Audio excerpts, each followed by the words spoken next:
L'histoire de la résistance d'Under, également connue sous le nom de Mardi d'Under, Talaata Inder en wolof, est l'un des épisodes les plus emblématiques de la lutte contre l'esclavage dans l'histoire du Sénégal. Le 7 mars 1820, un jour gravé à jamais dans la mémoire du royaume du Waalo, les femmes d'Under, capitale prospère du royaume, se retrouvèrent seules face à un destin tragique.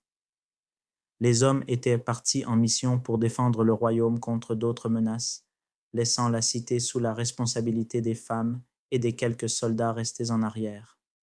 Ce fut alors qu'un raid brutal mené par des tribus Maures et leurs alliés Trarzas, sous le commandement du chef Amar Ould Mokhtar, frappa Ender. Ces tribus esclavagistes, avides de capturer des femmes et des enfants pour les revendre comme esclaves, s'approchèrent rapidement, menaçant de réduire tout le village à la servitude. Mais face à cette invasion imminente, les femmes d'Under, d'ordinaire gardiennes des foyers, prirent une décision d'une audace inimaginable. Elles n'étaient pas formées au combat, mais leur courage et leur sens du devoir les poussa à agir.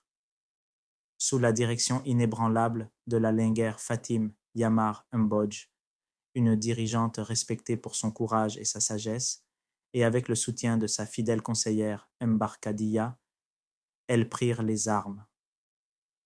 En enfilant les habits de leurs maris pour donner l'illusion d'une armée plus nombreuse, elles se transformèrent en guerrières intrépides, prêtes à tout sacrifier pour protéger leur cité. Leurs enfants, qu'elles envoyèrent tard se cacher dans les champs de mil aux alentours, représentaient leur dernier espoir de survie et de continuité. Tandis que les assaillants approchaient, elles dressèrent des barricades et se préparèrent à livrer un combat qui, dans leur cœur, était déjà voué à la défaite. Le premier assaut des envahisseurs fut repoussé grâce à une défense acharnée et une détermination sans faille. Pourtant, la supériorité numérique des morts rendait la bataille inégale. À chaque instant, la situation devenait plus désespérée. Les pertes étaient lourdes parmi les femmes, mais aucune ne songeait à reculer. Voyant l'inévitable dénouement approcher, Mbarkadia s'éleva au milieu du groupe, avec des mots qui allaient sceller le destin d'Under. Femmes d'Under, dignes filles du Waalo, redressez-vous. C'est l'heure de choisir, mourir libre ou vivre dans la honte. Ces paroles enflammèrent le cœur de ses sœurs d'armes. Conscientes que la capture signifiait l'esclavage, l'humiliation et la mort lente dans des terres lointaines, elles prirent une décision ultime. Choisir la mort digne plutôt que la servitude. Les femmes d'Under se replièrent alors dans la case royale, symbole de la résistance du Waalo. Dans un geste de bravoure sans égal, Mbarkadia, d'une main ferme, enflamma une torche et mit le feu à la case. Ce fut un acte collectif de sacrifice. Alors que les flammes engloutissaient le bâtiment, le cri silencieux de leur courage résonnait dans tout le Waalo.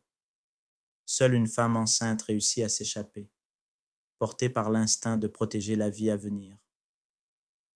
Quant à Fatim Yamar Mbodj, elle prit soin de sauver ses deux filles, Jumbut et Ndateyala, leur ordonnant de fuir pour préserver l'avenir du royaume. Ces deux jeunes filles deviendront plus tard des figures emblématiques du Waalo, avec Ndateyala prenant la tête du royaume pour continuer la lutte contre les oppresseurs.